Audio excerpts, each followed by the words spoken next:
Broccoli ಅಂತಂದ್ರೆ ನಿಮ್ ಮಕ್ಕಳು ಓಡೋಡ್ ಹೋಗ್ತಾರಾ?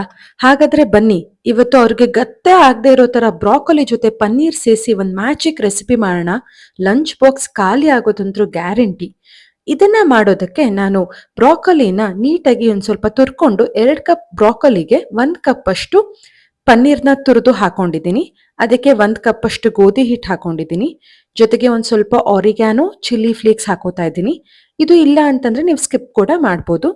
ಇದಾದ್ಮೇಲೆ ಎಲ್ಲ ಮಸಾಲಗಳನ್ನ ಹಾಕೊಳ್ಳೋಣ. ನಾನೊಂದ್ ಸ್ವಲ್ಪ ಗರಂ ಮಸಾಲ, ಒಂದ್ ಸ್ವಲ್ಪ ಜೀರಾ ಪೌಡರ್, ಕೋರಿಯಾಂಡರ್ ಪೌಡರ್, ಜೊತೆಗೆ ರುಚಿಗೆ ತಕ್ಕಷ್ಟು ಉಪ್ಪು ಹಾಕೊಂಡಿದ್ದೀನಿ. ಸೊ ಮಕ್ಕಳಿಗೆ ಮಾಡ್ತಾ ಇರೋದ್ರಿಂದ ತುಂಬಾ ಮಸಾಲ ಹಾಕೊಂಡಿಲ್ಲ. ಸೊ ನೀವು ಕೂಡ ನೋಡ್ಕೊಂಡು ಹಾಕೊಳ್ಳಿ. ಹಾಕೊಂಡು ನೀಟಾಗಿ ಮಿಕ್ಸ್ ಮಾಡ್ಕೊಳ್ಳಿ. ನೋಡಿ ಇಲ್ಲಿ ಏನು ನಾನೊಂದ್ ಸ್ವಲ್ಪನೂ ನೀರ್ ಹಾಕ್ದೇನೆ ಈ ಹದಕ್ಕೆ ಬಂದ್ಬಿಡುತ್ತೆ.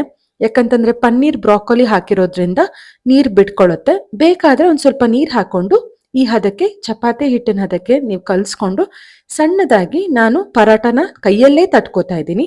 ಸೊ ನೋಡಿ, ಇದು ಕೈಯಲ್ಲೇ ಒಂದ್ ಸ್ವಲ್ಪ ಎಣ್ಣೆ ಹಚ್ಕೊಂಡ್ಬಿಟ್ಟು ನೀಟಾಗಿ ತಟ್ಕೊಂಡ್ರೆ ರೆಡಿ ಆಗ್ಬಿಡುತ್ತೆ. ಇದನ್ನ ನೀವು ಒಂದ್ ತವಾದಲ್ಲಿ 2 ಕಡೆ ಗೀ ಫ್ರೈ ಆದ್ರೂ ಮಾಡ್ಬೋದು. ಇಲ್ಲ ಅಂತಂದ್ರೆ ಆಯಿಲ್ ಹಾಕ್ಬಿಟ್ಟು ಕೂಡ ನೀವು 2 ಕಡೆ ಬೇಯಿಸ್ಕೊಂಡ್ರೆ ಸೂಪರ್ ಆಗಿರೋ ಬ್ರಾಕೊಲಿ ಪನ್ನೀರ್ ಪರಾಟ ರೆಡಿ ಆಗುತ್ತೆ. ಮಕ್ಕಳಿಗಂತೂ ತುಂಬಾ ಒಳ್ಳೆ ರೆಸಿಪಿ, ದೊಡ್ಡೋರ್ಗೂ ಕೂಡ ಇಷ್ಟ ಆಗುತ್ತೆ. ಟ್ರೈ ಮಾಡಿ ನೋಡಿ, ರೆಸಿಪಿ ಹೇಗ್ ಬಂತು ಅಂತ ಕಮೆಂಟ್ ಮಾಡಿ.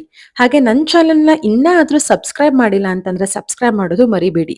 ನೋಡಿ ಎಷ್ಟು ಸೂಪರ್ ಆಗಿ ರೋಸ್ಟ್ ಆಗಿ ಬಂದಿದೆ ಇದು. ಹೊರಗಡೆಯಿಂದ ತುಂಬಾ ಕ್ರಿಸ್ಪಿಯಾಗಿ ಕೂಡ ಬರುತ್ತೆ. ಇದಕ್ಕೆ ನೀವು ಟೊಮ್ಯಾಟೊ ಕೆಚಪ್ ಜೊತೆ ಸರ್ವ್ ಮಾಡ್ಕೋಬಹುದು. ಇಲ್ಲ ಅಂತಂದ್ರೆ ನಮಗೆ ದೊಡ್ಡವ್ರಿಗೆ ಮಿಂಟ್ ಚಟ್ನಿ ಜೊತೆ ಸರ್ವ್ ಮಾಡಿದ್ರು ತುಂಬಾ ಚೆನ್ನಾಗಾಗತ್ತೆ.